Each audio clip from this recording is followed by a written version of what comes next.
Hello, I'm Lene Rhodes, owner of Mix Cosmetics, your custom, sociable, eco-friendly makeup. And I have put a question out on Facebook just a few days ago talking about chemical-free makeup and sort of what people's opinions are on that and where they land. And I love the discussion that you guys have had. So we're going to talk about that today. We're going to talk about chemical-free makeup. We're going to talk about what it means to blend ingredients together, what natural is, and what people think of when they're talking chemical-free. So thank you, Teresa and Megan and Crystal, for all of the really, really fun interaction you guys put out there. I appreciate the lead that you took on it. It was great to watch you discuss these things. And so getting into the whole idea of chemical-free makeup. And like Teresa said, there is technically no such thing as chemical-free makeup. Because here I have a glass of water. This is a chemical. When you guys were in, what, second, third grade? I don't remember what age we learned. What is it? It's H2O. It is hydrogen and oxygen. So technically, when you look at the table of elements, those are chemicals. Every single thing on this entire planet is a chemical. So we're carbon-based life forms. We are mostly carbon. So we're mostly made up of C's. And so we are a chemical. We're a whole slew of chemicals. When I talk about us building our collagen, when I talk about ingredients that help to slough off dead skin cells, when I talk about ingredients that tighten and firm skin, those are all chemicals that are interacting with the chemicals in your skin to build these reactions. So basically, chemists or cosmetic chemists or cooks or kids doing science projects are all looking for a chemical reaction for their products.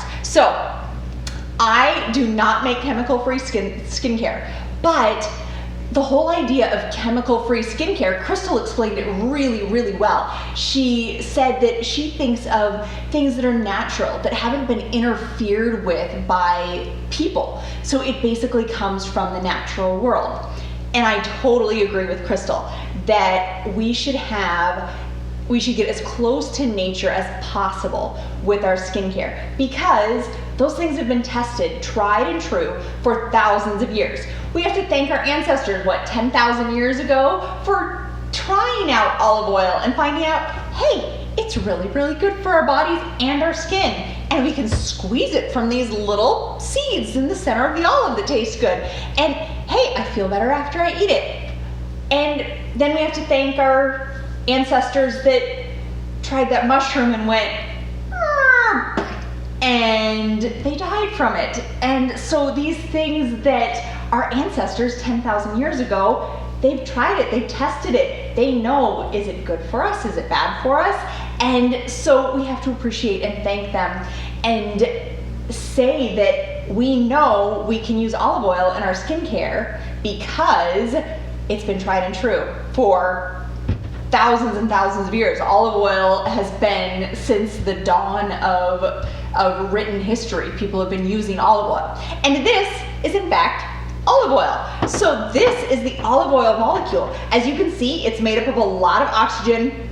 It has triglycerides. So triglycerides are fatty acids, the capric, caprylic triglyceride, lauric acid, myristic acid.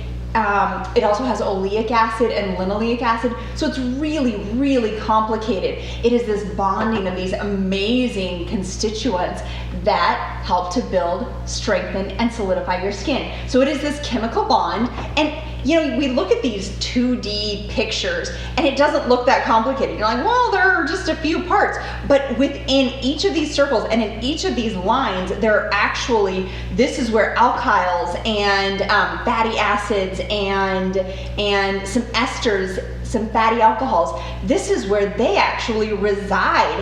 And so it's so much more complicated than it looks in these 2D photos. And it's way more complicated than it looks in this bottle that I could pour over my salad if I want, or I can put in my skincare, or I can put in my soap, and it makes the best soap on the planet. It is one of the most cleansing oils. It is a detoxing oil. So olive oil is phenomenal, but it is a chemical. And just like coconut oil, just like water. So when I make a formulation that contains water, olive oil, an emulsifier, and most of my emulsifiers now come from olive oil, and it contains some glycerin, which comes from coconut oil.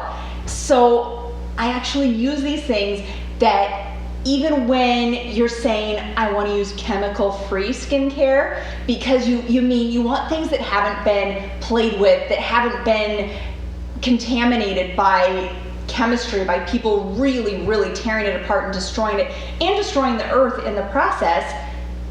I agree with that. So if that's what you mean when you say I use chemical-free skincare, so do I. I make chemical-free skincare, if that's what you mean. But technically, if you want to get all sciencey about it, I don't make chemical-free skincare because every single thing in the world is a chemical. So I hope this has kind of opened your eyes that yes, everything's a chemical, but there is definitely a different section or a different area that chemicals made by man, damaging to the earth, we're not going to play with those. We are not going to use those here at Mix Cosmetics.